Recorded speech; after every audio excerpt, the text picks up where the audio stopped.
Boa tarde, bem-vindos à Culturgest. Muito obrigado por terem vindo, assim em tão grande número, hoje conversar sobre democracia radical. E radical porque nós queremos ir às raízes de como é que temos e de como é que estamos a viver em conjunto.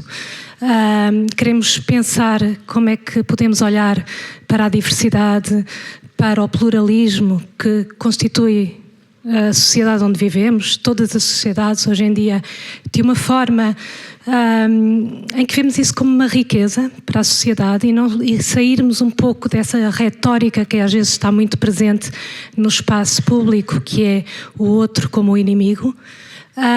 E para isso começamos o ano com esta conversa, com esta conferência e depois conversa, porque gostaríamos muito que houvesse conversa convosco a seguir, com a Adela Cortina, a quem eu agradeço muito por ter aceitado o nosso convite, e também com a Fernanda Henriques, que irá fazer a apresentação e a moderação. E eu vou só dar aqui umas explicações muito rápidas, também apresentar um bocadinho melhor as nossas convidadas. Como já referi, portanto, a estrutura agora deste fim de tarde será primeiro uma conferência, depois abriremos a questões, a conversa, a debate. A língua será o espanhol, e depois estarão à vontade para colocar questões em espanhol, em portunhol, ou em português. A Fernanda Henriques ofereceu-se gentilmente também para ajudar aqui a fazer alguma tradução que seja necessária. Vamos ter um microfone e vou-vos pedir para usarem mesmo o microfone e porem a mão no ar quando for para fazer as questões. Muitos de vós já saberão que começámos com esta conferência a ter a possibilidade de se inscreverem, fazer uma pré-inscrição nas conferências, portanto convido-vos depois a olhar para o resto do programa e estando interessados podem fazer a vossa pré-inscrição, que garante um pouco mais o lugar até 15 minutos antes de começar a conferência. Também chamar a atenção para quem não teve a oportunidade de ver que nós fizemos um microsite que está alojado no site da Culturgest, onde poderão ter um bocadinho mais de informação sobre este encontro. É um bocadinho análogo à folha de sala, mas digital, portanto convido-vos depois a verem. E sem mais demoras, vou só fazer aqui umas apresentações, começando pela Adela Cortina, que é filósofa, membro da Real Academia Espanhola de Ciências Morais e Políticas, catedrática emérita de Ética e Filosofia Política da Universidade de Valência. Tem vários livros publicados: Democracia Radical, Ética Mínima, Introdução à Filosofia Prática. Eu não vou ler os títulos todos, mas queria só sublinhar esta ideia da filosofia prática, porque é de prática que nós estamos também aqui a falar. Nesse sentido, o trabalho da nossa convidada tem contribuído para as discussões em torno da ética, da inteligência artificial, em torno da justiça social, dos direitos humanos, da cidadania, da ecologia e da educação. Fernanda Henriques é filósofa, também é professora emérita da Universidade de Évora, coordenadora do Centro de Filosofia e Género da Sociedade Portuguesa de Filosofia. Foi membro do Conselho Nacional de Ética para as Ciências da Vida e é cofundadora da Associação Portuguesa de Teologias Feministas. Tem várias publicações também na área da filosofia, da hermenêutica, dos estudos sobre as mulheres. Aliás, é uma pioneira também neste campo dos estudos feministas na filosofia. Vou só dizer aqui o nome de um livro, Martha Nussbaum, Uma Filosofia Comprometida com a Cidade, porque acho que este título também nos fala um bocadinho desta ideia de compromisso com a comunidade na qual vivemos. Portanto, acho que não poderíamos ter melhor pessoa para fazer a apresentação também da Adela. Eu vou passar a palavra. Muitas graças por estar conosco. Vou então passar a palavra. Muito obrigada também. Obrigada, Liliana. Bom, a Liliana já fez uma parte daquilo que eu ia fazer. De qualquer maneira, eu vou, de qualquer modo, fazer. Em primeiro lugar, quero dizer-te que tengo una alegría inmensa de estar aquí contigo, más una vez. Como disse a Liliana, a Adela Cortina é uma filósofa espanhola contemporânea reconhecida nacional e internacionalmente. Na Academia Portuguesa tem já um grande reconhecimento e a sua obra tem sido objeto de investigação em teses de mestrado e de doutoramento. Há, pelo menos, entre nós, 2 teses de doutoramento sobre a vida e a obra da Adela Cortina. Provavelmente, muitas das pessoas que estão nesta sala conhecem bem a obra da Adela Cortina. Eu a essas vou pedir desculpa, porque não é para essas que eu vou falar. Eu vou falar um pouco da vida académica e cívica da Adela Cortina e da obra da Adela Cortina para as outras pessoas que não conhecem ou conhecem menos o pensamento da filósofa. E vou fazer esta apresentação exatamente em 2 partes. Uma primeira parte falando da vida académica e cívica da Adela Cortina e uma segunda parte falando um pouco da obra da Adela Cortina. No que toca à primeira parte, eu queria deixar publicamente o agradecimento a um filósofo e amigo, que além disso é marido da Adela Cortina, o Jesus Conil, que me ajudou muitíssimo a selecionar no imenso currículo da Adela Cortina aquilo que podia ser interessante para dar a figura da sua figura pública, digamos assim. Como disse a Liliana, ela é catedrática emérita de Ética e Filosofia Política na Universidade de Valência e é membro da Real Academia das Ciências Morais e Políticas. A Liliana não disse, mas ela foi a primeira mulher a ser membro desta academia. Foi bolseira de muitas instituições, entre elas da Fundação Humboldt, e tendo aprofundado os seus estudos nas universidades de Munique e de Frankfurt, onde trabalhou diretamente com Apel e com Habermas, que, como sabem, ou algumas pessoas sabem, são os criadores daquilo que se chama ética do discurso, e a Adela Cortina foi introdutora dessa ética no mundo espanhol e também no mundo ibero-americano. A Adela Cortina tem mais de uma dezena de títulos de doutor honoris causa por várias universidades espanholas e estrangeiras, nomeadamente, vou só citar algumas, a Universidade de Salamanca, a Universidade de Deusto, a Universidade de Barcelona. Fora de Espanha, a Universidade Nacional da Colômbia, a Universidade do Chile, a Universidade de Valparaíso e a Universidade de Puebla, no México. O número e a importância dos prémios e das distinções que tem recebido comprovam igualmente a relevância da sua figura académica e cívica. Vou salientar apenas alguns elementos. Prémio Internacional de Ensaio Rubbelanos 2007, Prémio Internacional de Filosofia Carl Otto Apel em 2013, Prémio Nacional de Ensaio em 2014, Alta Distinção de Generalitat Valenciana em 2017, Prémio de Direitos Humanos em 2018.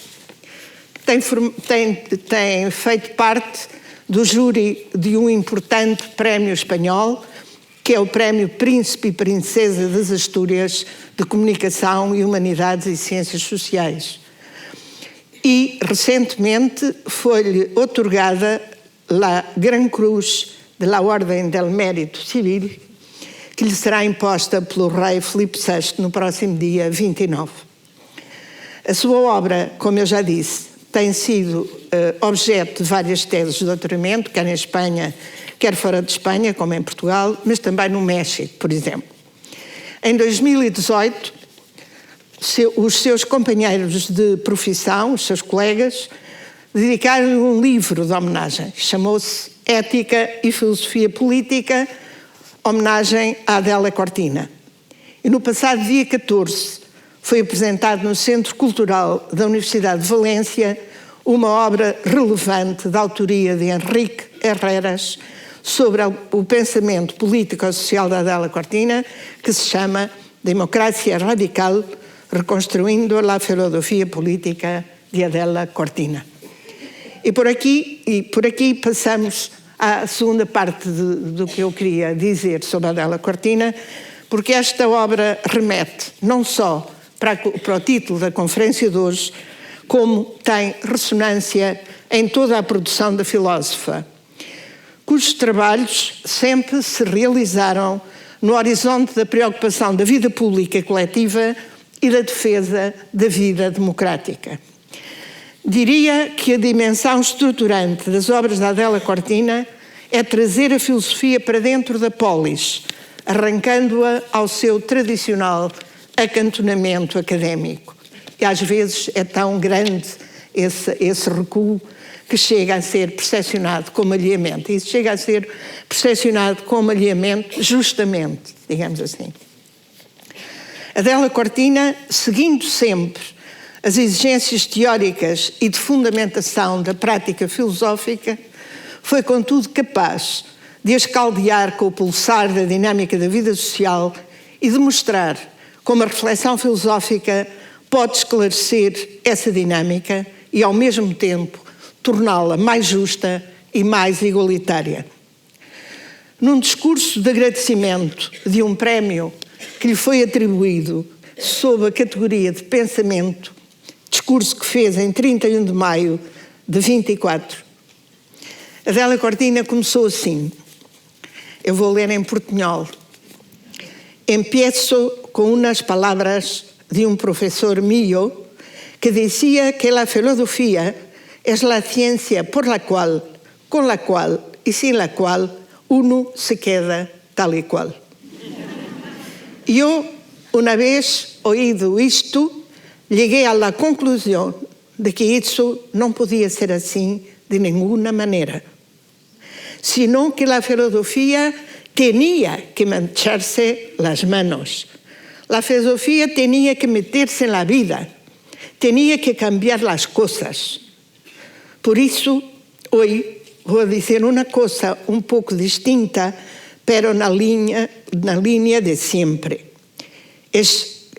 Y voy a hablar de la alegría que me produce que sea un premio al pensamiento. El pensamiento es una característica de los seres humanos que nos constituye como tales. Yo creo que el pensamiento une razón e emoción. Esos dos lados que son fundamentales para los seres humanos. La razón por una parte, pero no solo la razón lógica, sino también la razón del corazón. Y la emoción, pero no la pura emoción, sino una exploración, una emoción con argumentos, con razones, con fundamento. Este entrelaçar entre o teórico e o existencial, entre o pensamento e a vida, entre a razão e a emoção, é certamente a convicção que sustenta toda a produção da Adélia Cortina e que alguns títulos das suas obras evidenciam paradigmaticamente. Vou citar alguns. Ética aplicada e democracia radical, de 1993. Ciudadanos del Mundo, 97. Por una ética del consumo, 2002. Ética de la razón cordial, educar en la ciudadanía, 2007. ¿Para qué sirve realmente la ética? 2013. A parofobia, el rechazo al pobre, un desafío para la democracia, 2017. E o seu último livro publicado, Ética ou Ideologia de la Inteligência Artificial, el eclipse de la razón comunicativa en una sociedad tecnologizada, de 2024. A sociedade responde a esta obra da Adélia Cortina? Eu diria que sim. E cito como exemplo o impacto que teve na vida e na cultura espanholas o neologismo, a parofobia, que a Adélia Cortina cunhou nos anos 90 e que acabou por ser incorporado no léxico pela Real Academia da Língua Espanhola em 2017, ano em que esta palavra foi também a palavra do ano.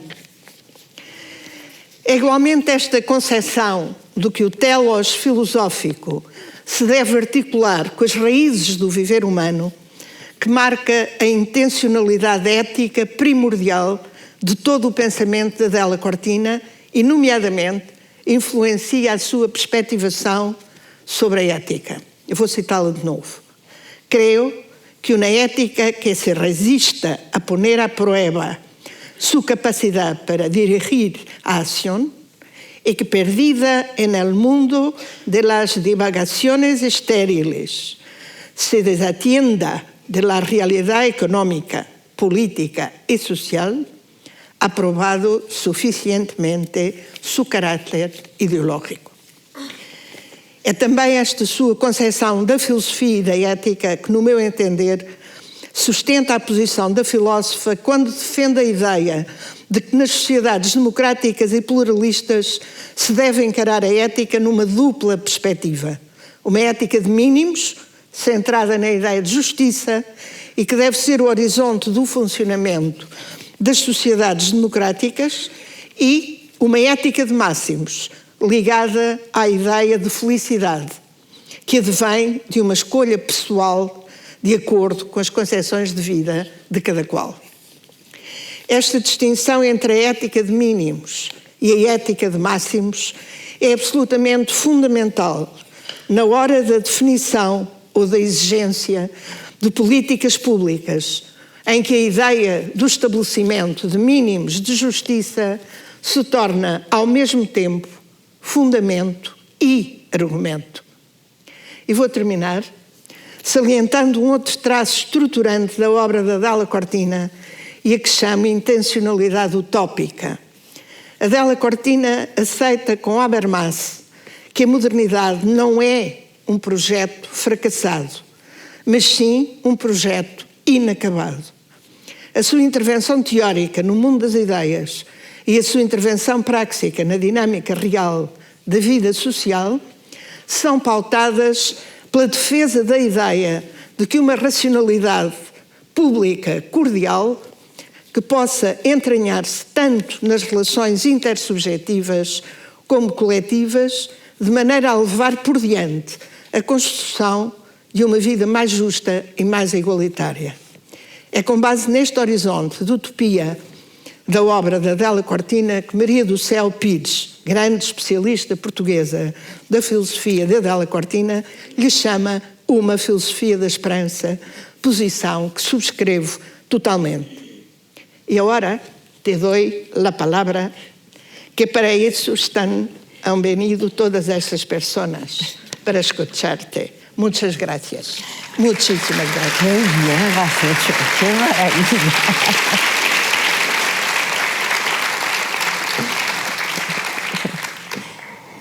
Bueno, yo creo que ya no me queda nada que decir, porque creo que Fernanda lo ha dicho todo y ya me quedo yo a escucharle y que siga hablando porque estoy aprendiendo muchísimo. ¡Qué maravilla! Muchísimas, infinitas gracias, Fernanda, porque creo que se ha notado que es una persona que me quiere mucho, que la quiero mucho, y que además recuerdo aquella poesía tan bonita de Miguel Hernández cuando murió su amigo Ramón Sige. La dedicatoria que le hace en la poesía que le escribe es a Ramón Sige, con quien tanto quería. Con quien tanto quería. No solo a quien tanto quería, sino con quien tanto quería. Creo que somos un conjunto de amigos, de gentes, yo que veo por aquí unas cuantas que están en el mismo nivel, con las que queremos un mundo distinto, con las que queremos un mundo mejor, y por eso, como ha mencionado muy bien Fernanda, las palabras de mi querido profesor Fernando Cubéis cuando decía la filosofía es la ciencia por la cual, con la cual y sin la cual uno se queda tal cual. Pues lo que quería, lo interesante también de Fernando Cubéis es que él era un entusiasmado de la filosofía. Y entonces lo decía riéndose porque él creía que la filosofía merecía la pena. Y yo veo que Fernanda efectivamente ha vivido su vocación filosófica hasta el fondo, y por aquí hay algunas personas que lo pueden corroborar porque han trabajado con ella y efectivamente me podrían dar la razón, solo que ahora no es cuestión de que se anden levantando y diciendo ese tipo de cosas, ¿no? Infinitas gracias, Fernanda, por ser, por existir y ser como eres, que creo que personas como tú cambian el mundo. Bueno, ya me callo, no digo nada más. Y a continuación, pues quiero agradecer a Culturgest la invitación cordialísima a estar aquí esta tarde en este lugar maravilloso y, por supuesto, a Liliana Coutinho, que es la que en principio ha estado gestionando estos asuntos, pero también a Clara Troni, que me han mandado correos electrónicos, y una serie de gentes que han estado detrás de todas estas cosas que no aparecen nunca en primera fila, pero que son fundamentales porque sin ellas no podemos hacer absolutamente nada. Muchísimas gracias. A mí me entusiasma venir a Portugal. Tengo ya una gran cantidad de amigas y amigos al cabo del tiempo que hemos ido trabajando juntos, y realmente es un país maravilloso en el que merece la pena estar y en el que merece la pena, les doy la enhorabuena por vivir en él, merece la pena vivir. A mí me encanta venir y estoy encantada y agradezco enormemente la invitación. Cuando me invitaron desde Culturgest, pues me propusieron un tema, y es un tema de filosofía política, de lo que más me podía interesar de este mundo, que sería democracia radical.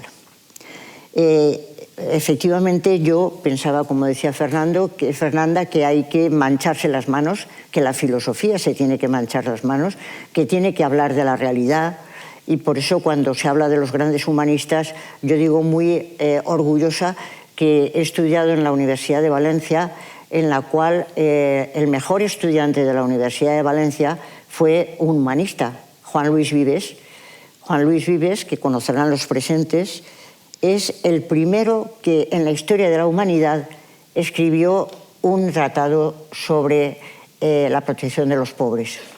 Cuando se ve la historia de la pobreza, la historia de cómo se ha estudiado la economía de la pobreza, Juan Luis Vives escribió el primer tratado que se llamaba De Subventione Pauperum. Es justamente el tratado, y era un humanista, era un filósofo, y se preocupó de ver cómo estaba la pobreza en la ciudad de Lieja, cuántos pobres había, cómo vivían los pobres, cómo había que resolver los temas para que efectivamente la pobreza fuera tratada como Dios manda, como debe de ser, y se resuelva el problema de los pobres. Yo creo que los humanistas nos tenemos que preocupar de esos temas, con los pies en la realidad e intentando cambiar las cosas a mejor, y por eso me parece que la filosofía merece la pena. No me gusta nada la gente que dice la filosofía plantea preguntas. Bueno, sí, plantea preguntas, pero también intenta dar no recetas, pero sí orientaciones, sí respuestas, porque si no, no hemos hecho nada. Me parece que proponer una democracia radical es una buena propuesta. Es una de las grandes propuestas que se pueden hacer en filosofía política. Y como ha dicho Fernanda, nosotros nos ocupamos de filosofía, de ética y de filosofía política.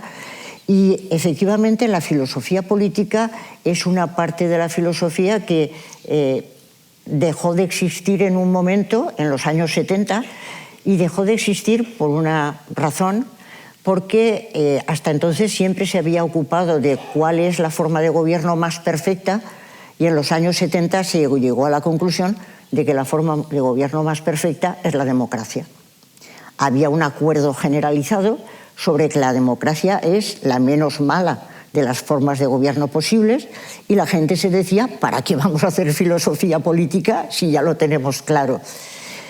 Bueno, en cuanto la democracia se puso verdaderamente en marcha, y ahora hablaré de esto, pues se empezó a ver que tenía muchos más problemas de los que parecía, y que entonces la filosofía política tenía vida para rato, porque había que intentar resolver todos los problemas que planteaba la filosofía política.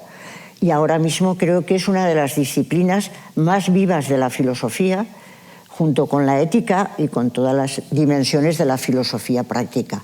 La filosofía puede orientar la vida, puede ayudar a orientarla, y en ese sentido la filosofía política está, afortunadamente, más viva que nunca. Pero afortunadamente, efectivamente, en los años 70 del siglo pasado parecía que había terminado. ¿Y por qué parecía que había terminado? Porque parecía que se había quedado sin trabajo, y fue aquella época, recuerdo a todos los presentes, en que se produjo lo que Huntington llamaba la tercera era de la democratización. la tercera gran fase de la democratización. ¿Qué pasó en esos años 70?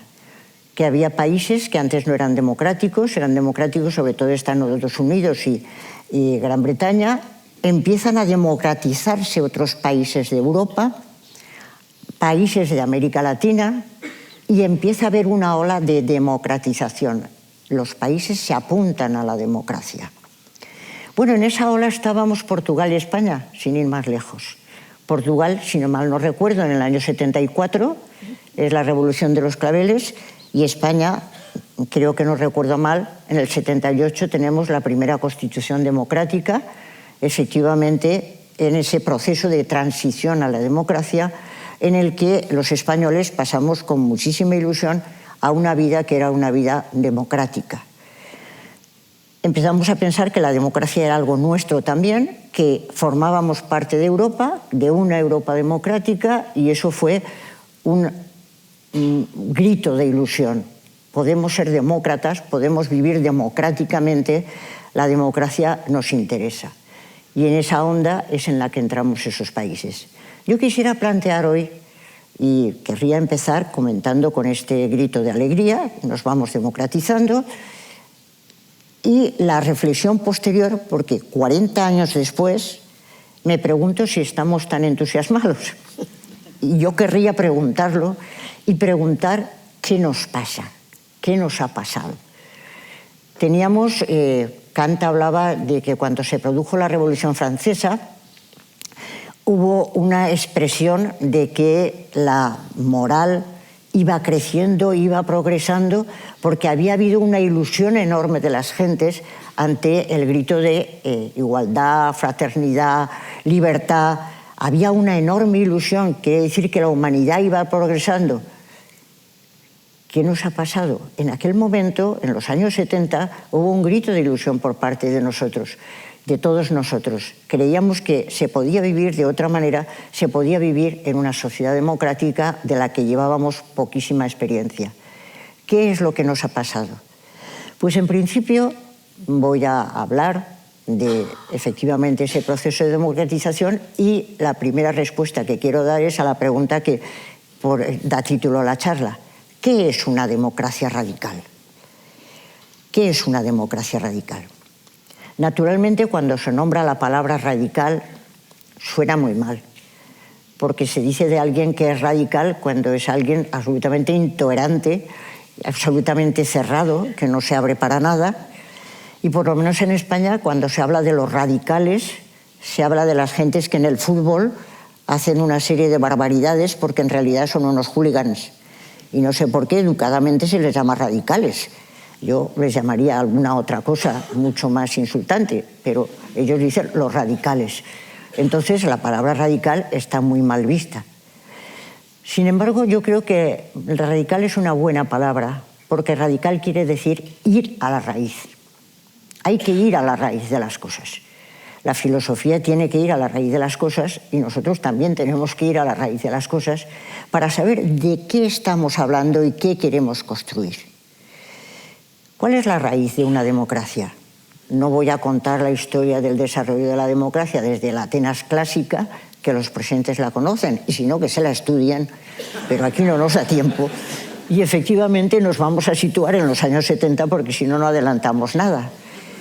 ¿Qué querría decir esa democracia radical en ese momento? Yo la democracia radical la caracterizaría como aquel tipo de democracia que se ocupa y se preocupa de las personas, supuestamente de las naciones, etcétera, pero de las personas, porque ir a la raíz es ir a las personas.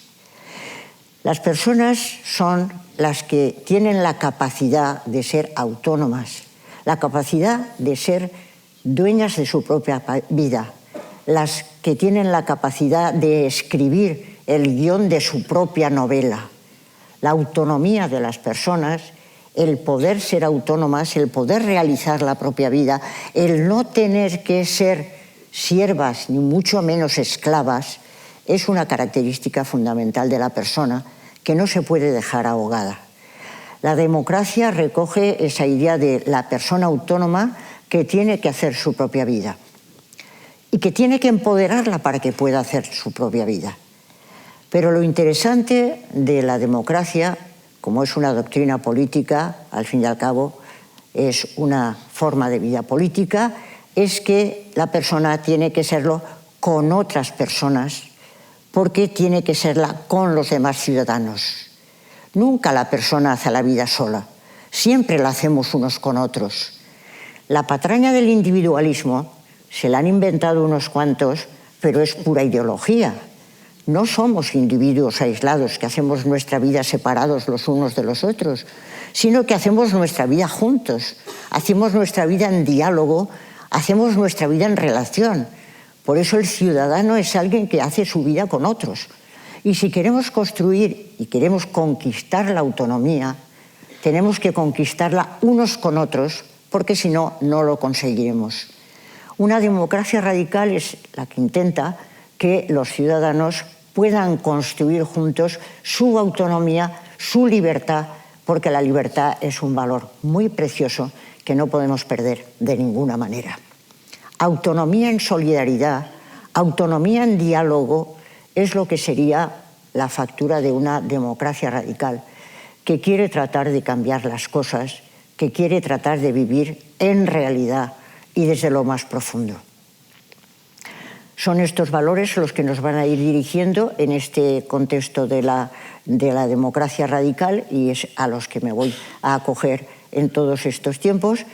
Pero antes tengo que seguir diciendo también, para aclarar una cosa que creo que es importante, y es: la democracia es una forma de organización política y no una doctrina de salvación. Es una forma de organización política y no una doctrina de salvación. No se le puede pedir más de lo que debe dar, porque no debe de salvar a nadie. Me acuerdo una profesora de Ciencias Sociales que es argentina.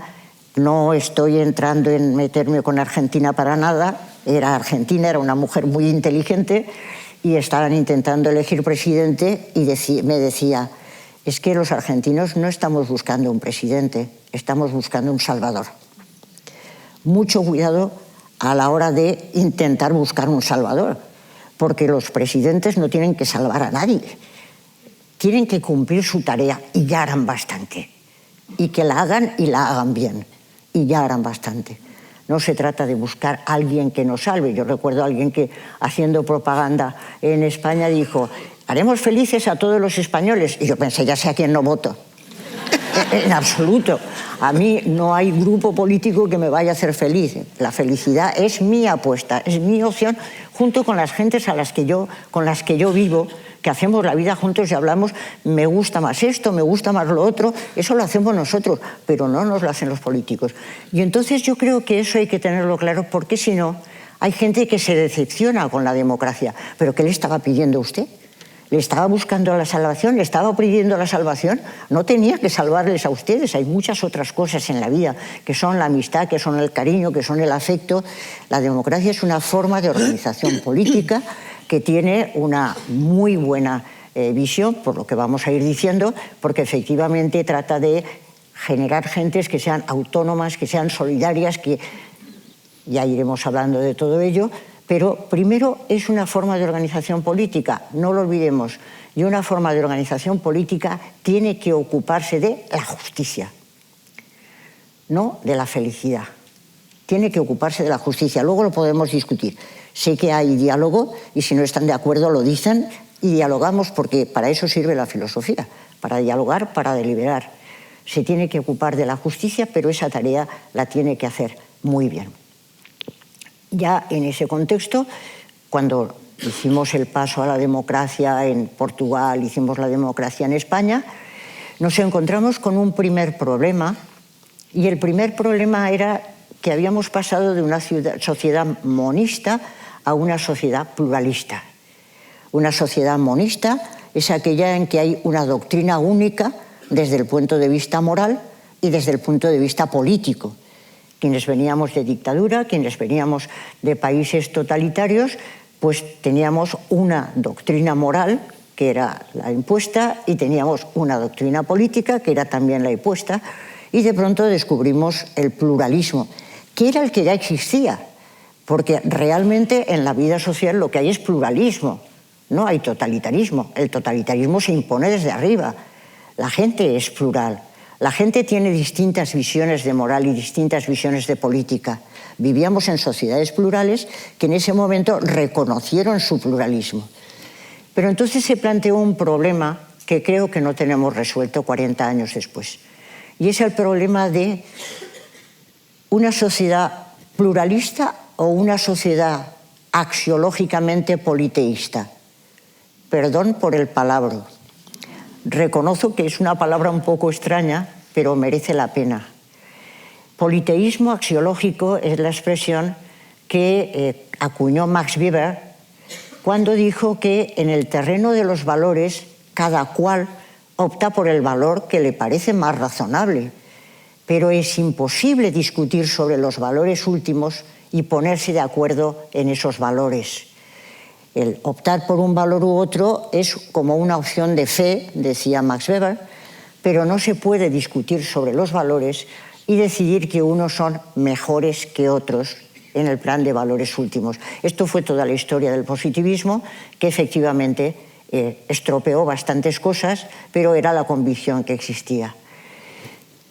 ¿En nuestras sociedades habíamos llegado a un pluralismo o habíamos llegado a un politeísmo axiológico? ¿No se podía discutir sobre los valores y ponerse de acuerdo en unos valores comunes? Y aquí viene la pregunta que a mí me resulta dramática hoy en día. Es que no tenemos unos valores que compartir entre los distintos grupos, de tal manera que desde ellos nos animemos, nos fortalezcamos y podemos tirar adelante. Es que somos sociedades tan polarizadas, tan separadas, que no podemos encontrar unos mínimos compartidos para seguir trabajando juntos. Yo creo que tenía razón John Rawls cuando decía que una sociedad que no encuentra esos valores comunes no puede construir nada juntos, porque para seguir adelante necesitamos construir desde algunos valores mínimos compartidos. Si no compartimos nada, si estamos siempre unos atacando a los otros atacando a los unos, en Portugal también, por lo que he visto, desde luego en España es agotador.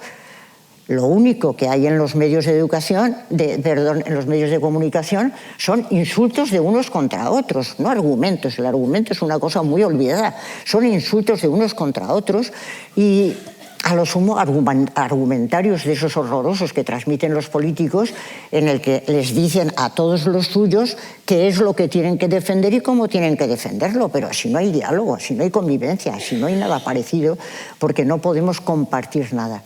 A mí me parece que ese sigue siendo, 40 años después, sigue siendo la gran pregunta. Esa pregunta que nos hicimos, supongo que los portugueses también, pero desde luego los españoles nos la hicimos en los años 70, es que no tenemos nada que compartir.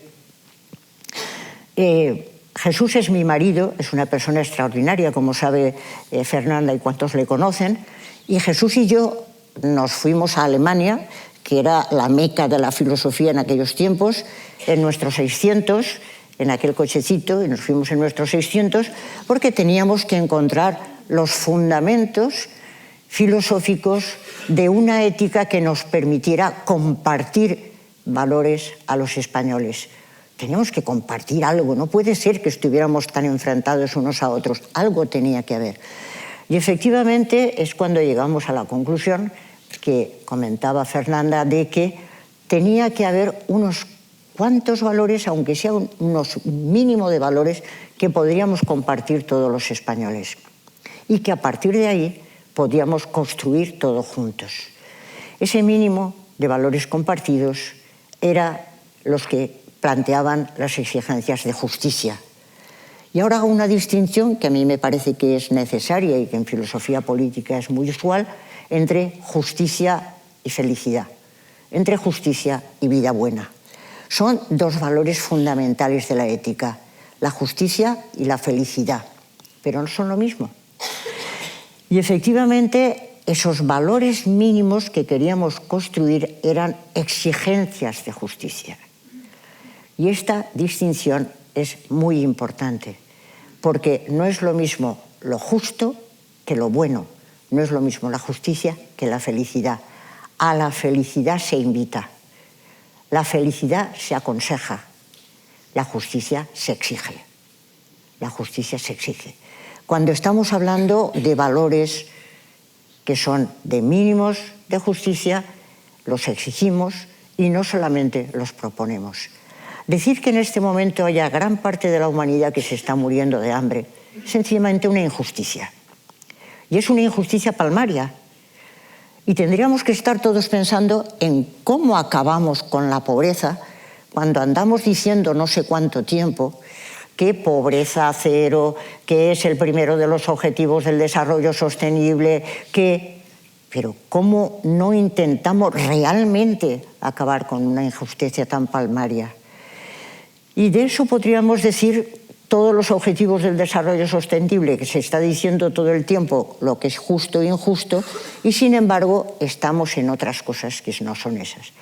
En aquel momento llegamos a la conclusión de que había unos mínimos de justicia que se tenían que compartir y luego unos máximos de vida buena, unas doctrinas de felicidad en las que cada cual podía hacer su opción siempre que no fuera en contra de los mínimos de justicia y siempre que no impidiera a los demás buscar también sus propuestas de felicidad.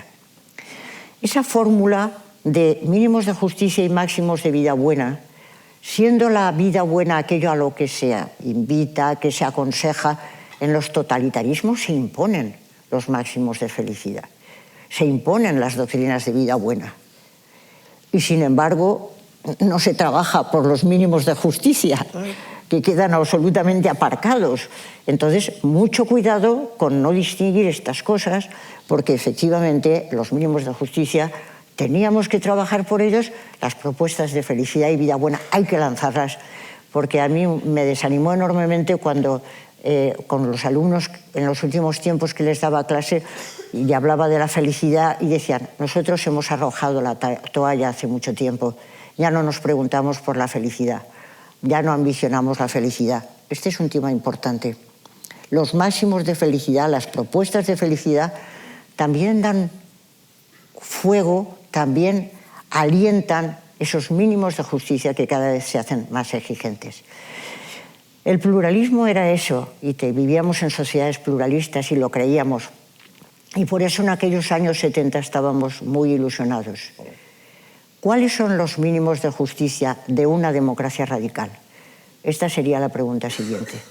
¿Cuáles son aquellos mínimos de justicia que tenemos que compartir para poder seguir adelante y que desgraciadamente estamos dejando mundialmente de lado? Estamos olvidando mundialmente. ¿Cuáles son esos mínimos de justicia? Una democracia radical, como esta de la que estamos hablando, hablaría de, y ahora voy a hacer una precisión que es muy importante, muy importante. En los años 70 no nos habíamos dado cuenta de que había muy distintas formas de democracia, que había cantidad de gentes que están deseando cada vez más hablar de que ellos también proponen una democracia, esto también es una democracia, hay que hablar de qué es realmente una democracia y qué no lo es. Y voy a hacer una alusión muy concreta porque me impresionó. Y no ataco a ningún país, por favor, no se piense que estoy atacando países. Pero realmente Xi Jinping sacó un escrito, que no sé si conocen los presentes, muy interesante, que decía China, una democracia que funciona. China, una democracia que funciona. Era un documento impresionante. Yo me lo leí de cabo a rabo, obviamente. Era una democracia impresionante diciendo China es una democracia que funciona, siempre ha sido una democracia. No me estoy riendo de los chinos, es que si hablas parece que te ríes de la gente, yo no me río de nadie. Lo que hay que saber es de qué modelos de democracia estamos hablando y qué es lo que queremos impulsar. Y entonces lo que decía allí es que si la democracia es el gobierno del pueblo, que es lo que todo el mundo dice rápidamente, Lo que quiere el pueblo chino es que mande el Partido Comunista. Ya está. Y ya tenemos resuelto el problema. Y como eso es lo que quiere el pueblo chino, pues entonces esto es una democracia. Y además, como China, es que es lo que decían, leanse el documento, yo me lo he estudiado. Como China es tan grande, necesitamos un poder central que los aglutine a todos, porque si no nos vamos a dispersar. Y viene a continuación, dice lo que a mí más me interesa decir. Este es un modelo de democracia como hay otros. Y quien piense que hay un solo modelo de democracia es antidemócrata. Bueno, eso es muy importante, porque efectivamente yo voy a defender otro modelo de democracia, que es el de la tradición liberal social. Y mucho cuidado, porque hay distintas tradiciones, y no todas las tradiciones, o llamadas tradiciones democráticas, son iguales. La que yo ya voy a defender, efectivamente, tiene sus orígenes en la Grecia clásica, pero ha ido cargándose de contenidos a lo largo de la historia, de tal manera que ahora hablar de democracia en el sentido en el que yo voy a hablar, tiene que tener en cuenta también esos contenidos. No solamente es el gobierno del pueblo, no solamente es la reunión de los, sino que tiene muchos elementos más que ahora mismo son indispensables porque forman parte de los mínimos de justicia. ¿Y cuáles serán? Pues, en principio, serían los derechos de primera, segunda y tercera generación. Cuando empezamos a hablar también en esas épocas de los años 70, yo me acuerdo que veía las propuestas del liberalismo clásico, cuidado, no del neoliberalismo, sino del liberalismo clásico, que las gentes los confunden y no son lo mismo. El liberalismo clásico lo que defiende es la libertad, las expresiones de la libertad, etcétera, las libertades civiles, políticas, etcétera. El neoliberalismo es justamente el intento de acortar las exigencias del estado del bienestar, acortar las exigencias del Estado y intentar que todo sea privatización, vida privada, etcétera. Eso es neoliberalismo, no confundamos. Cuando uno estudiaba el liberalismo pensaba que, bueno, esto está muy bien. ¿Y por qué no se puede conjugar con el socialismo? A mí me dio mucha alegría el comprobar que aparecieron libros que se titulaban Socialismo liberal. Otro se titulaba Liberalismo social. Y yo dije, ¡qué bien! Claro, es que hemos ido viviendo bastante y ya podemos contar y narrar cómo hemos ido descubriendo las cosas. Cuando yo vi aquel libro de Socialismo liberal, yo dije, bueno, pues está muy bien. Hay un socialismo que también acoge los valores del liberalismo y hay un liberalismo que acoge los valores del socialismo. Con lo cual, en el libro que ha mencionado Fernanda, de Ética aplicada y democracia radical, tomé como fórmula de mi propuesta filosófica socialismo democrático liberal.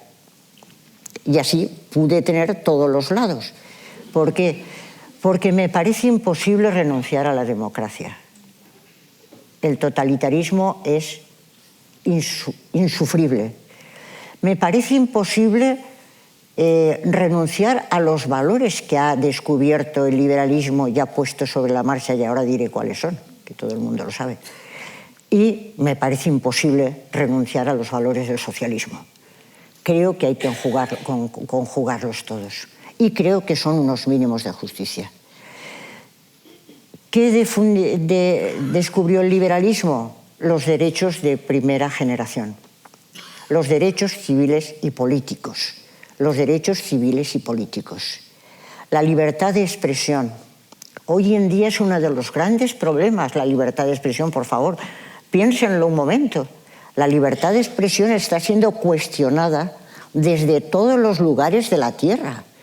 Y si no hay libertad de expresión, no hay democracia. Y no hay autonomía. Porque las gentes tenemos que poder expresarnos libremente. Si no, no podemos argumentar, si no, no podemos hacer nuestra vida juntos. Y además, cuando no hay libertad de expresión, ¿a quiénes se les obliga a callarse? ¿A los poderosos o a los más vulnerables? Pueden contestar si quieren, pero yo ya tengo la respuesta. Normalmente se niega la palabra a los más pobres, a los más vulnerables, y los otros sí se pueden expresar. La libertad de expresión es fundamental, pero la libertad de asociación, ¿cómo vamos a impedirle a la gente que se asocie con quien le parece oportuno, con quien quiera? Como la primera forma de libertad, la libertad de conciencia. La libertad de conciencia, el poder optar por aquello en lo que yo realmente creo y que no me lo impone nadie. La libertad de conciencia es fundamental. Y hoy en día hay que hacerse una gran pregunta, ya que luego va a haber un diálogo, yo les mando ya una pregunta para que ustedes contesten. La pregunta es, ¿dónde se forman hoy las conciencias? Porque si no tenemos una conciencia desde la que decidir, ¿para qué queremos libertad de conciencia? ¿Desde dónde se deciden las cosas? ¿Quién decide las cosas? ¿Tenemos capacidad de decir nosotros qué es lo que queremos y cómo lo queremos? La libertad de expresión, libertad de conciencia, libertad de asociación, libertad y capacidad de tomar las decisiones en la vida política, que es la libertad política. ¿Cómo no vamos a poder tomar decisiones en la vida política? Esos son mínimos de justicia. Derechos de primera generación que están bajo la idea básica de la libertad. Pero hay otros derechos de segunda generación que son los derechos económicos, sociales y culturales. Derechos económicos, sociales y culturales que están en la Declaración de Derechos Humanos, si creo recordar, desde el capítulo 20 o el punto 20, los derechos económicos, sociales y culturales. Todos tienen derecho a la vida. Todos tienen derecho al trabajo, todos tienen derecho a una vivienda, todos tienen derecho a vacaciones, todos tienen, vayan leyendo, todos tienen derecho a la cultura, todos tienen derecho a. Esos son unas exigencias de justicia mínimas que una democracia radical tiene que potenciar y poner en marcha e intentar que todo el mundo se apueste por esos mínimos de justicia. Y después vienen los derechos de tercera generación, bajo la idea de solidaridad, que son el derecho al desarrollo de los pueblos, el derecho a la paz, Dios mío, el derecho a la paz, el derecho a vivir en una sociedad en paz, el derecho a un medio ambiente sano, el derecho al desarrollo de los pueblos. Y luego vienen los otros derechos, que hay derechos de más generaciones, como recordarán, existen los neuroderechos, los derechos digitales, los derechos. Todo eso son mínimos de justicia. Y cuando digo mínimos, quiero decir que estar por debajo del respeto de esos derechos es estar por debajo de la humanidad. Es sencillamente ser inhumanos. Decía Ortega y Gasset que el tigre no puede destigrarse, pero el hombre sí que puede deshumanizarse. Y no proteger y respetar esos derechos, que son mínimos de justicia, es estar por debajo de los mínimos de humanidad. Me parece que es obvio que estamos por debajo de los mínimos de humanidad, pero eso es lo que una democracia radical no puede permitir de ninguna manera. Porque la clave de una sociedad democrática son las personas humanas, las personas autónomas, las personas en solidaridad. Creo que la clave o la ética básica o la afirmación básica de la ética moderna, que está en el núcleo de esta democracia radical, es aquella famosa formulación del imperativo categórico del fin en sí mismo, que a mí me gusta repetir, del imperativo kantiano, que dice lo siguiente: obra de tal manera que trates a la humanidad, tanto en tu persona como en la persona de cualquier otro, siempre al mismo tiempo como un fin y nunca solamente como un medio. Nunca solamente como un medio. Los seres humanos no nos debemos instrumentalizar, no nos debemos tratar como medios para otros fines, porque cada ser humano es un fin en sí mismo y tiene que ser valorado y respetado por sí mismo, porque tiene dignidad y no un simple precio.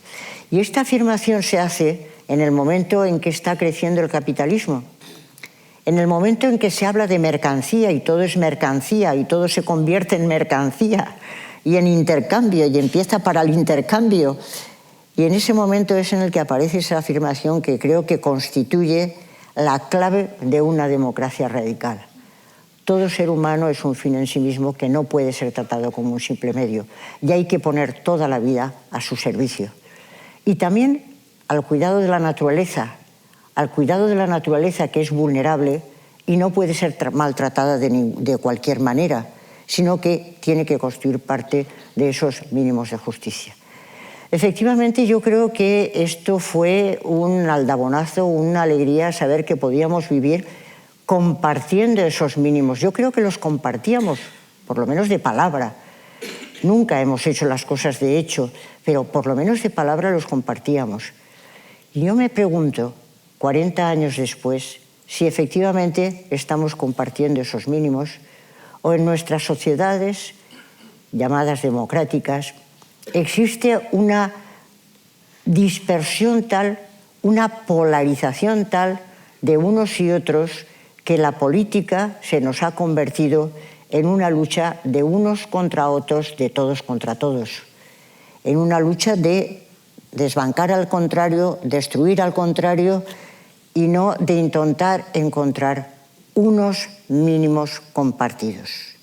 Y es lo que estoy viendo en todos los países. No se trata de encontrar unos mínimos, se trata de arrojarse unos a otros los trastos de tal manera que cada uno intenta tener la razón, intenta más o menos vivir bien, pero no construir nada juntos.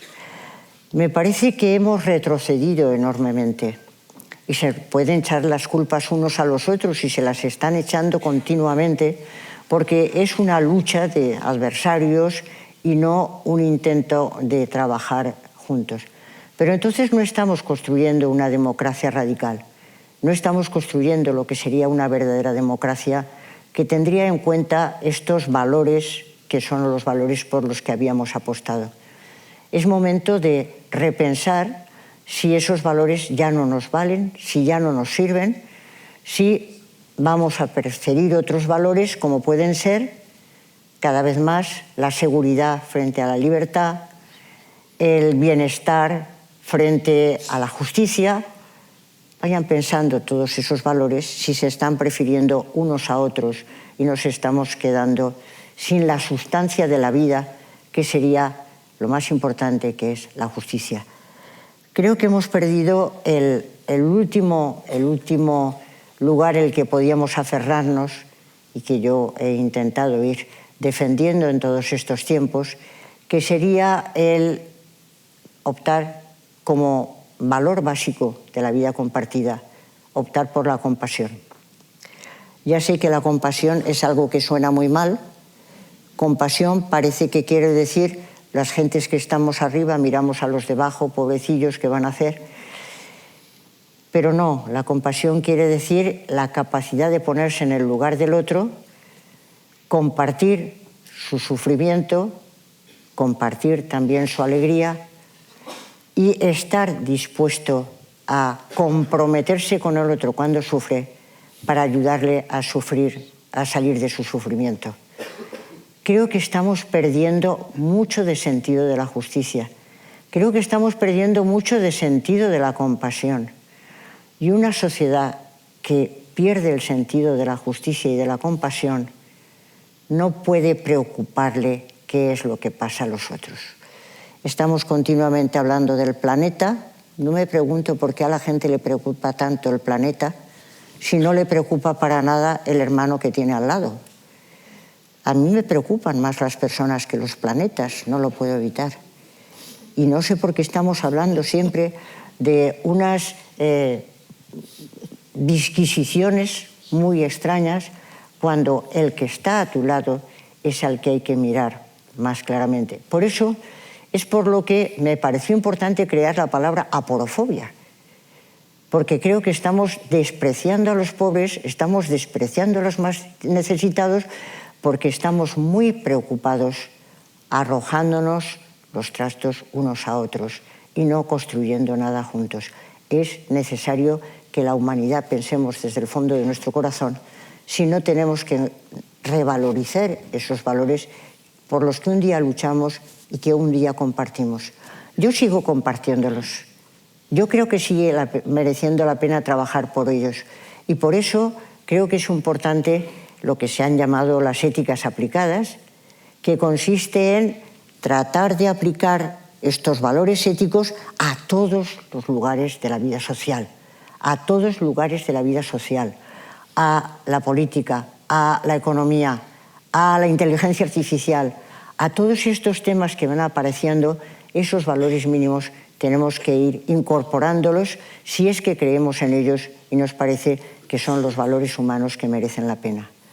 Pues estoy dispuesta a cualquier diálogo que queramos celebrar, porque estaré encantada y haré el esfuerzo de oír, porque tengo un oído bastante flojito. Muchas gracias.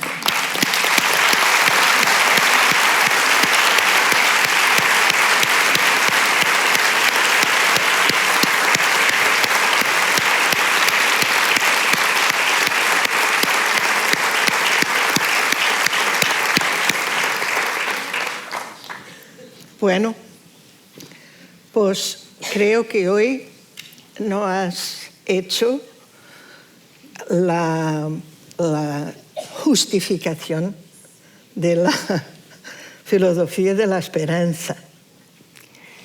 Hoy has mostrado el lado sombrío de nuestra vida actual, que es muy importante, claro, y la vives como es natural. Pues mira, vamos a ver, voy a contestarte clarísimamente. Yo, muchas veces me preguntan los periodistas, ¿usted es optimista o pesimista? Y yo les contesto, optimismo o pesimismo son estados de conciencia, estados emocionales de un momento determinado. Paso al lado de una pastelería, huele bien y estoy optimista. Claro, paso al lado de una cloaca, huele mal, estoy pesimista. Esos son sencillamente estados de conciencia, estados de momentos, momentáneos. No me interesan los optimistas, tampoco me interesan los pesimistas. Creo que a veces tenemos una cosa y a veces tenemos otra. Yo creo que hay que hablar de la esperanza, que desde la ética es una virtud. La esperanza es una virtud. Y las virtudes se trabajan. Las virtudes se trabajan. La ética trata de la construcción del carácter, de las personas. Y el carácter de las personas son los hábitos, y los hábitos hacia el bien se llaman virtudes y los hábitos hacia el mal se llaman vicios. Las virtudes son hábitos hacia el bien. Y la esperanza, efectivamente, es un hábito hacia el bien. Pero no es un hábito sin razones, sino que hay que dar razones para la esperanza. Y yo te agradezco mucho la pregunta, porque creo que las gentes que vivimos en un mundo mucho mejor del que viven otros, que pertenecemos a esa parte de la humanidad que está infinitamente mejor que el resto de los demás, tenemos que hacer las cosas de tal manera que demos razones para la esperanza. Y sencillamente lo que me está pasando es que estoy indignada. La indignación es una cosa buena. Decía esta autora que a mí me gusta tanto, Nancy Sherman, el que no tiene sentido de la indignación tampoco puede tener sentido de la justicia. El que no tiene sentido de la indignación tampoco puede tener sentido de la justicia. Y creo que efectivamente no hay que parar en la indignación, sino que hay que ir más allá. Pero la indignación tiene que despertar el sentido de la justicia. Y me parece radicalmente injusto que las gentes que vivimos en estos países, como el nuestro y otros por el estilo, estemos sencillamente hablando unos contra otros, escribiendo ¿por qué? Porque yo te quiero quitar a ti el puesto, porque el otro le quiere quitar el puesto al otro, porque yo quiero gobernar y tú quieres gobernar y el otro no quiere gobernar. ¿Eso es una forma de organización política? ¿Eso es una forma de organización política? Es que me resulta indignante. Y entonces nosotros estamos maravillosamente bien. Yo lo digo muchas veces, me encanta la caracterización de la pobreza que hace Amartya Sen cuando dice que el pobre es el que no tiene la posibilidad de llevar adelante aquellas formas de vida que tiene razones para valorar. Hay mucha gente que no puede llevar adelante aquellos planes de vida que tiene razones para valorar. Yo sí puedo llevarla adelante. Tú también puedes. Nosotros tenemos nuestros problemas, qué duda cabe, pero podemos llevar adelante esos planes de vida y justo vivimos en la parte de la humanidad que está mejor situada. ¿Qué es lo que nos ha pasado? Que en los años 70 del siglo XX estábamos ilusionados de que hacíamos una transición a la democracia, que vivíamos en sociedades democráticas, que estábamos defendiendo unos valores, etc. Es un momento de decir, estamos indignados con nosotros mismos. Esto no se puede hacer así. Tenemos que estar pensando, y voy a mencionar temas que estamos pensando todos juntos. El tema de la inmigración es un tema para echarse a temblar. Para echarse a temblar. Hay que resolver el problema de la inmigración forzosa. Hay que resolver el problema de la inmigración forzosa. Y entonces vienen las gentes y dicen, bueno, pero no hay orientaciones. No hay orientaciones. Hay un extraordinario documento de Naciones Unidas en el que se dice, para empezar, que la migración es un proceso y que para acabar con la migración forzosa hay que analizar todas las etapas del proceso y hay que resolverlo en todas las etapas del proceso. Y es verdad, la migración no solamente es un problema de cuando llegan en las pateras a Canarias o a Lampedusa, el problema no está ahí, el problema venía de antes, el problema se había ido creando antes, no en ese momento en el que efectivamente desde Canarias dicen, es que no podemos absorber más. Y tienen razón, no es problema solo de los de Canarias, no es problema solo de la Lampedusa, no estoy hablando ya de todas las gentes inmorales que ligan la inmigración a la criminalidad. Eso es ya el colmo de la maldad. Me estoy refiriendo a que efectivamente los receptores dicen es que no sabemos, no encontramos lugares. Y además no solo es encontrarles un lugar, es que después de eso tienen que encontrar un trabajo, tienen que poder vivir, tienen que poder, evidentemente. Entonces, para mí, a lo mejor estoy exagerando, el problema número uno en este momento a nivel mundial es la migración forzosa. Lo que están sufriendo todas esas gentes que tienen que dejar sus casas, que tienen que decir me voy con la familia o no me voy con la familia, voy a buscar una mafia que me vaya a... Y sabes a todo lo que te vas a exponer, es que debe de ser angustioso. Entonces, ¿tenemos documentos? Claro que tenemos documentos, por favor, lean el documento de Naciones Unidas, es espléndido, va viendo todos y entonces, punto primero, ¿qué es lo primero que dicen? Nos comprometemos a crear la riqueza suficiente en todos los países para que nadie tenga que emigrar forzosamente. ¿Me han entendido en español? Sí, tradúcelo tú. No. Claro, nos comprometemos a que nadie tenga que emigrar porque creemos y las situaciones de paz y tranquilidad para que nadie tenga que marcharse por una guerra, para que nadie tenga que marcharse por el calentamiento de la tierra, para que nadie tenga que marcharse crearemos esas situaciones y yo pienso, es de sentido común. Lo primero que hay que hacer es impedir que tengan que marcharse, que se puedan quedar en su casa. Es de sentido común, claramente.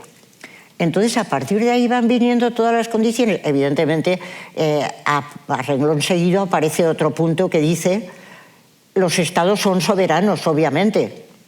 Claro, si los estados son soberanos, entonces ya los estados, vaya usted a saber qué es lo que deciden con todos esos temas. Eso es ya harina de otro costal.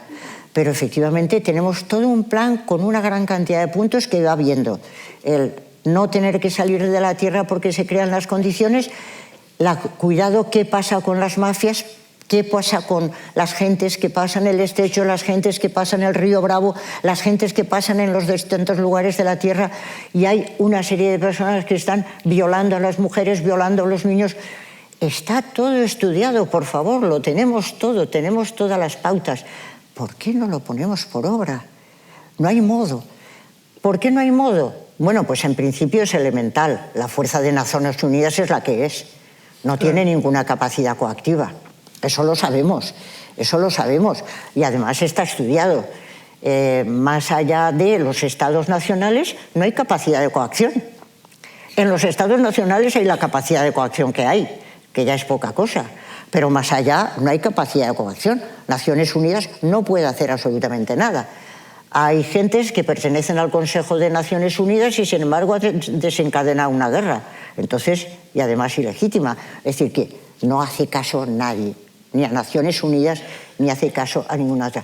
Pero lo tenemos todo en nuestras manos y sin embargo no se pone en marcha. Y después todo es hablar de cosas que no van teniendo solución. Eso es lo que a mí me ocurre y me indigna y me alegraría mucho de que los presentes también les indignara. Bueno, então damos a palavra à Assembleia.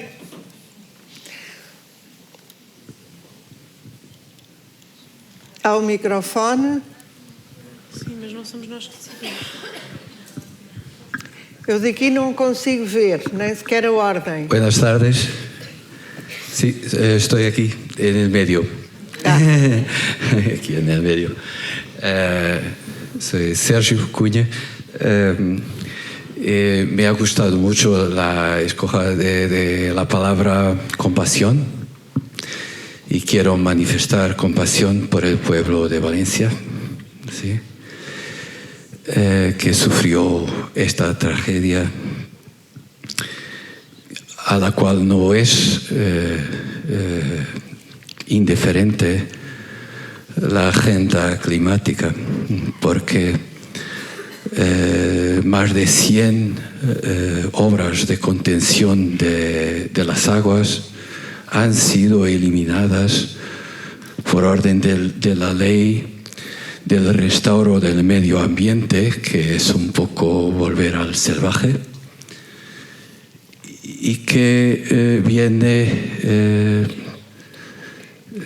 de cima abajo del Foro Económico Mundial, del Club Bilderberg, de las Naciones Unidas, impuesta a los ciudadanos. No estamos nosotros en totalitarismo. Y otra compasión a las niñas pobres inglesas escogidas por ser blancas, adestradas a servicios sexuales y tortura por gangs de grupos mayoritariamente islámicos y también mayoritariamente pakistaneses. Es verdad, y puedes decir lo que tú piensas. Yo digo lo que yo pienso y que es un hecho.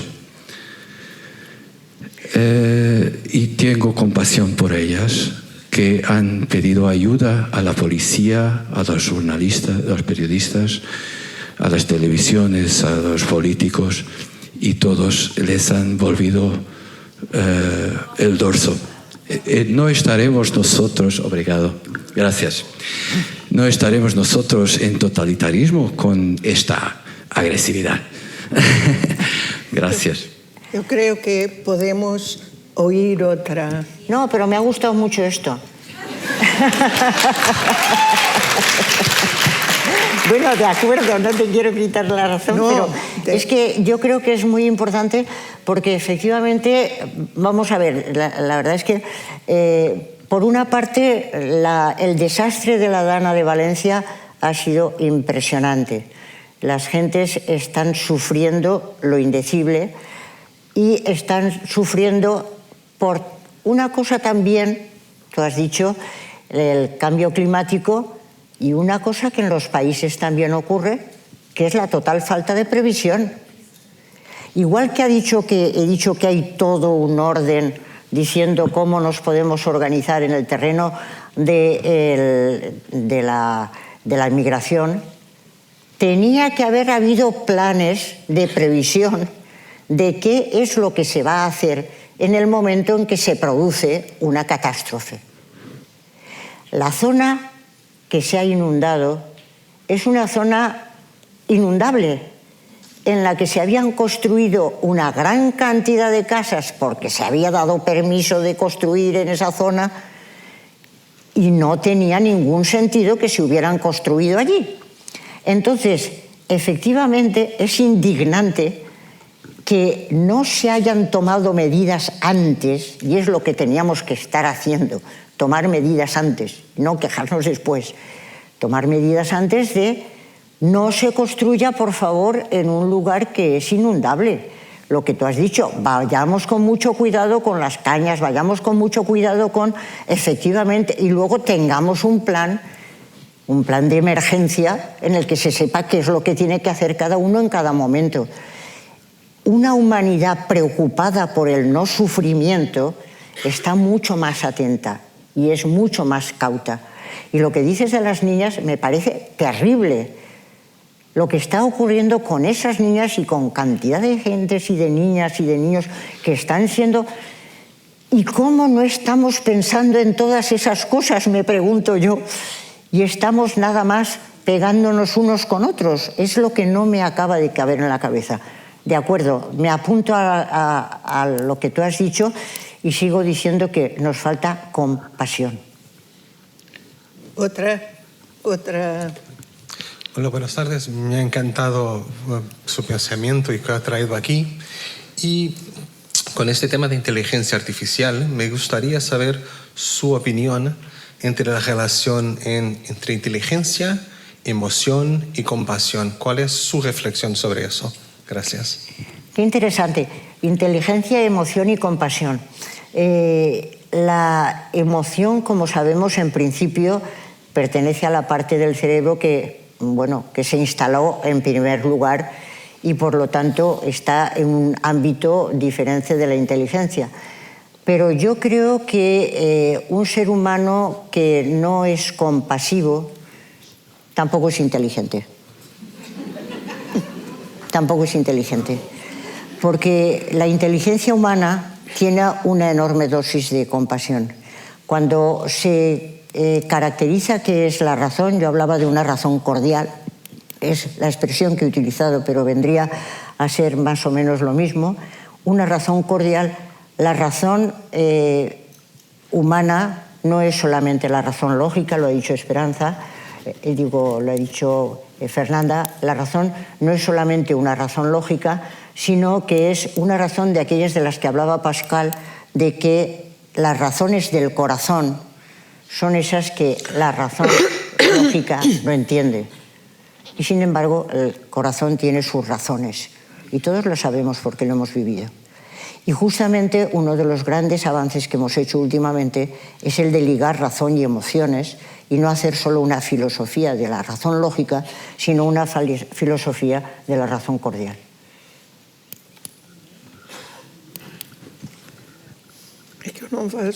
Okay. Hola, buenas tardes. Enhorabuena. Todo el mundo habla español en Hace muy Portugal. bien, hace muy bien. No. Animales. Claro. Y la pregunta sería, ¿cómo podemos conjugar empatía con una libertad de expresión total que muchas veces es discurso de odio? Ah, muy bien, el tema de los discursos de odio. Menudo. Yo pienso que, empatía, para empezar, yo creo que es una emoción muy importante, pero me parece insuficiente, porque hay gente muy empática que sabe perfectamente bien dónde les duele a los demás y entonces les hace mucho daño. Claro, la empatía a secas es sencillamente saber dónde le duele al otro y dónde está contento el otro. Y hay gente muy empática que después utiliza su empatía para hacer daño a unos y a otros, con lo cual no me parece una cosa muy positiva. A mí me parece que lo interesante efectivamente es la compasión La compasión, ¿qué quiere decir? Ponerse en el lugar del otro, en la alegría y en la tristeza. Lo he dicho muchas veces, pero en España es más difícil ponerse en el lugar del otro, en la alegría, porque la gente somos absolutamente envidiosos. La envidia es el pecado capital de los españoles, según se ha escrito en mucho tiempo, y entonces alegrarse con la alegría de otros es absolutamente, magnánimo. Porque la gente... Pero la empatía en el sufrimiento, si lleva al compromiso de ayudar a salir de ese sufrimiento, es la verdadera compasión. Y la verdadera compasión es a la que yo me apunto. Entiendo, como se hablaba de las niñas, cuando se habla de los inmigrantes que vienen, cuando se habla que la verdadera compasión es la que excita el sentido de la justicia. Porque no es posible admitir que toda esa gente esté sufriendo lo que esté sufriendo si no podemos ayudarle. Y el gran tema de los discursos de odio es un tema que es muy difícil porque, claro, se dice, puede poner en cuestión la libertad de expresión. Esto lo estudian mucho los juristas. ¿Hasta dónde discurso del odio? ¿Hasta dónde libertad de expresión? Si frenamos el discurso del odio, entonces frenamos la libertad de expresión y la libertad de expresión es sagrada. Efectivamente, estoy de acuerdo, la libertad de expresión es sagrada. Pero yo creo que si alguien tiene, por eso hace falta no solamente el derecho, sino que hace falta la ética. Si alguien tiene compasión, estoy segura de que no intentará hacerle daño a otro con un discurso de odio. Me parece que no solamente hay que tener en cuenta que sí, el punto de vista legal para que no se dañe a los unos y a los otros, claro que sí, pero hay que completar el derecho siempre con la ética. Y la ética querría decir en este momento que la persona que es compasiva, que tiene delicadeza con otros, que aprecia a otros, se cuida muy mucho de hacerles daño. Y entonces no lanza un discurso de odio que daña al otro y no está preguntándose hasta dónde puedo llegar sin que legalmente tenga problemas. Ese hasta dónde puedo llegar quiere decir que falla esa actitud ética de aprecio al otro, de respeto a la dignidad del otro, en que voy con cuidado con no hacerle daño en aquello que puede, que le duele. Y yo creo que la manera de resolver el tema de los discursos de odio es, efectivamente, tiene que haber derecho para defender a los que sean dañados con todos estos asuntos, pero hay que enfocarlo también desde esa perspectiva ética, que consiste en decir no dañe a alguien con un discurso del odio, porque si le está dañando, ¿usted por qué tiene que hacerle daño si no tiene ni compasión, ni justicia, ni nada por el estilo? No sé si aquí a frente.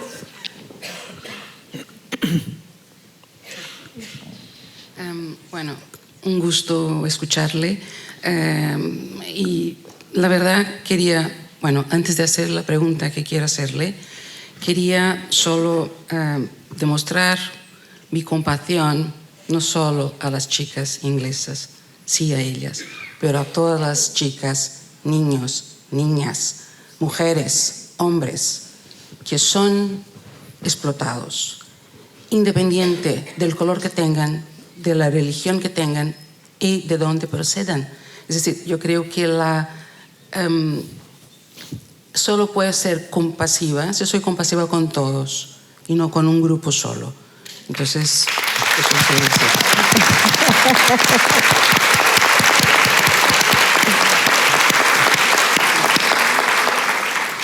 Gracias nuevamente. Y bueno, quería preguntarle, porque a mí me parece, no importa lo que pienso yo, sino lo que piensa usted. Porque ahora mismo ha traído aquí la cuestión, por ejemplo, de las Naciones Unidas, que todos sabemos lo que hay que hacer y lo que debería ser hecho, pero no se hace. Mi pregunta es, ¿no le parece que las democracias han fallado desde siempre. Incluso cuando se ha creado cuando se ha creado las Naciones Unidas y cuando se ha creado, por ejemplo, un grupo, hay varios países que hacen parte de las Naciones Unidas, pero hay un grupo que es más importante que otros porque tienen un poder de veto.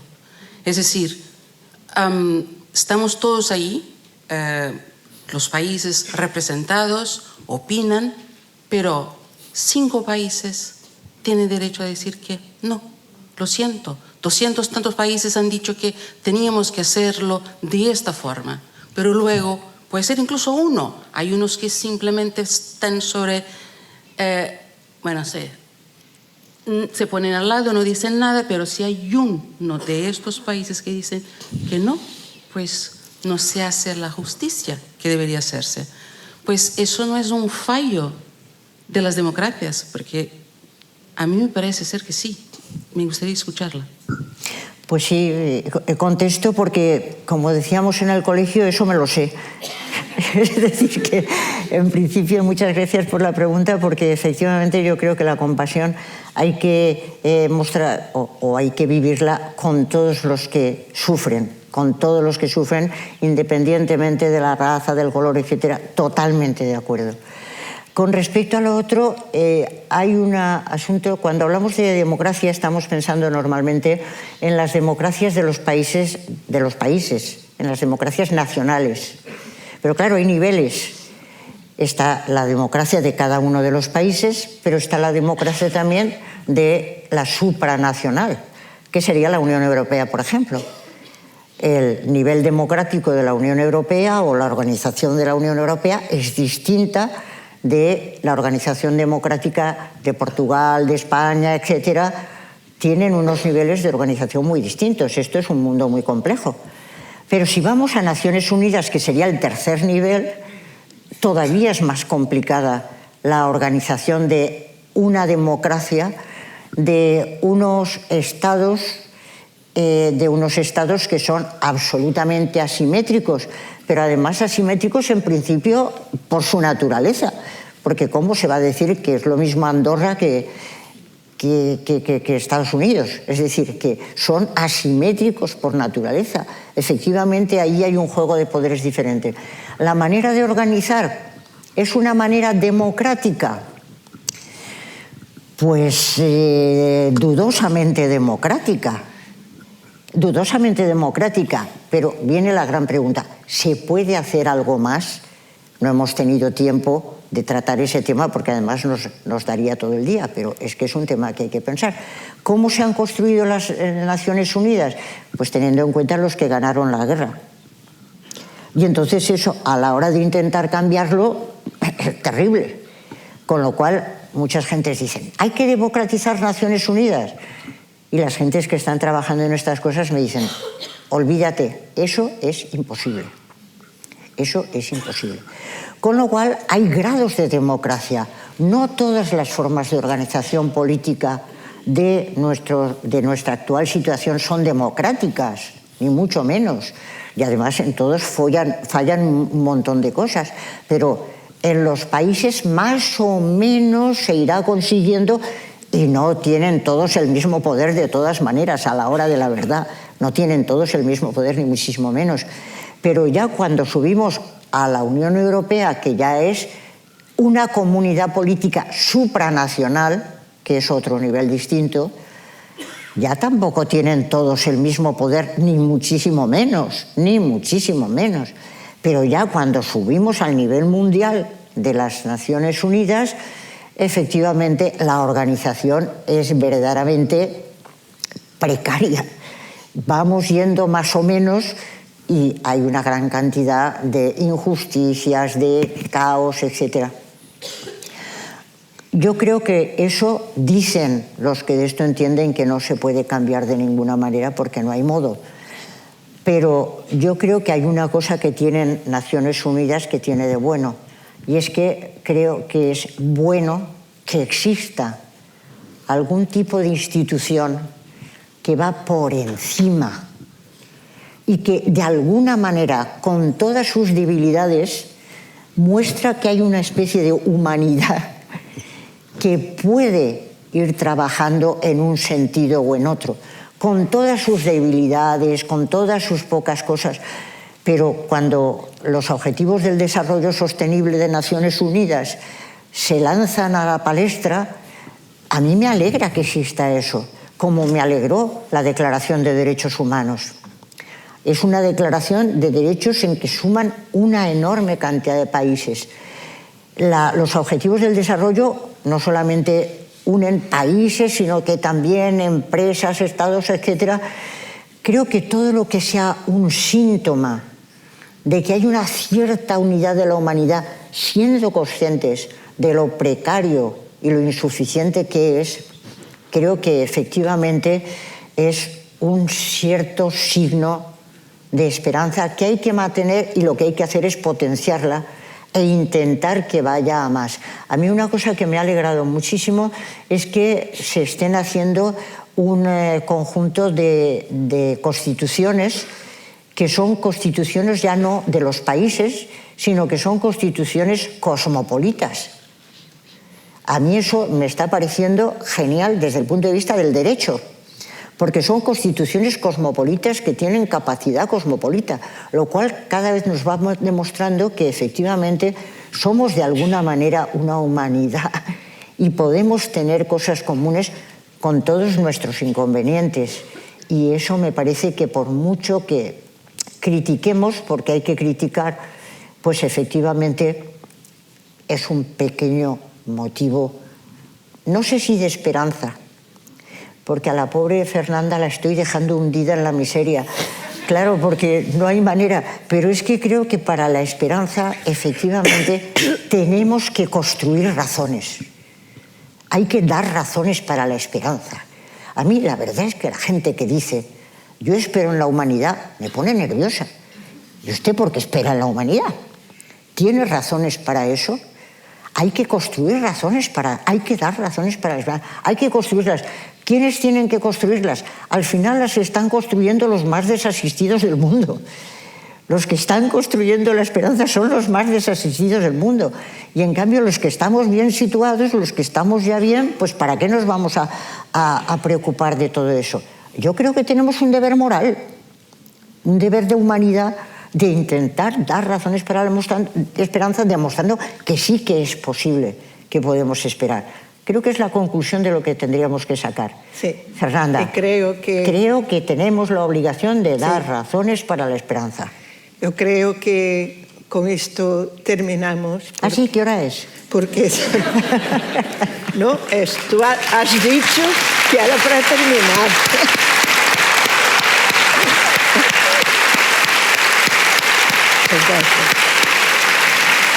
No, de verdad que es que me lo estaba pasando muy bien.